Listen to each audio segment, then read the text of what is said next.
And there might be a legal injunction still. Someone might sue us, so who knows? Chip and Dale are back, this time for Disney Plus's movie, Chip and Dale Rescue Rangers. Parents will most likely have a lot more fun watching the movie with all the references to popular animated franchises. CineMovie sat down with screenwriting partners Dan Gregor and Doug Mann to talk about the new adventures of Chip and Dale.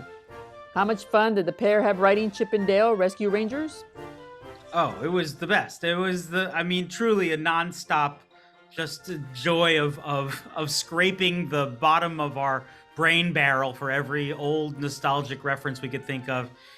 It was really a daily task to go through our memories and remember what we loved as kids and sort of figure out how we could kind of mix it up and shoot it back out in this movie.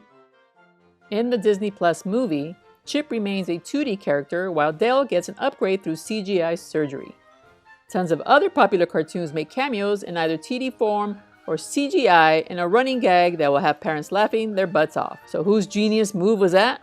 That was one of the first ideas we had in the script for the script. It was, to us, it was encapsulated what we kind of wanted to do with the movie and how we wanted to treat the world of animation and toons living in the real world. You know, we're living in a time right now with reboots where you're rebooting old characters and they are kind of updated for no other reason other than the technology has changed.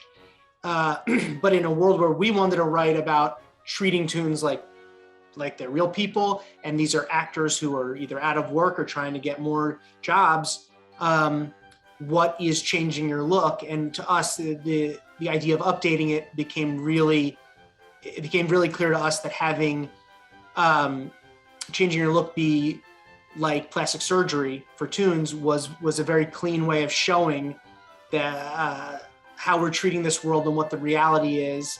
And it was always a cornerstone for us that one character would look like they did the way we all remembered it, as with Chip, and Dale looking different. So it was kind of one of the big selling points, I think, of the movie when we originally brought this crazy idea to Disney. It was we're like, and we said, and Dale doesn't look like Chip anymore. He's a different, and to Disney's credit and to Mandeville, our producers, and later to Akiva, everyone was like, they loved it and they thought it was, and they got behind it. So it was very much a cornerstone of the original idea.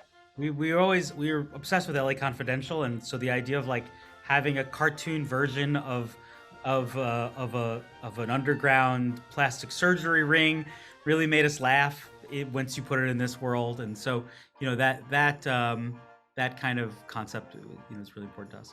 Not only do they bring back Chip and Dale, but a variety of iconic characters from Batman, E.T., Winnie the Pooh in bootleg fashion. Were there other characters they were not able to put in the movie? Man. Well, I mean, first of all, I would say that we can't believe what it has been included. Let's just start with that. It's just, we wrote this movie and just to make ourselves laugh, and we're writing it and we're like, well, let's just do that because they're never going to actually make this. But then they did. So, and it was really the work of the Disney lawyers, Mandeville and Akiva Schaffer, really how important it was to him that we got these characters in there. So, there, like I said, 7 years ago we started this. So there's definitely things that didn't make it on that we've got different no's for various reasons. I think what's more exciting about this movie is the amount of yeses that we got and the hard work, because every character you see in this movie, that was a separate negotiation that had to happen. So there was a lot of people who worked incredibly hard to populate this world, every frame of it with eye candy and Easter eggs. So that's our biggest takeaway from the whole thing.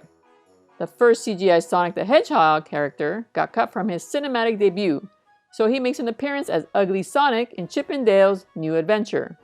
How did the writers get away with including the blue video game character? We're like supposed to not talk about that until after the fact. We're just deeply excited that so much of this stuff was pulled together. Not every single one of those characters is its own laborious conceptual kind of challenge to figure out how to make happen.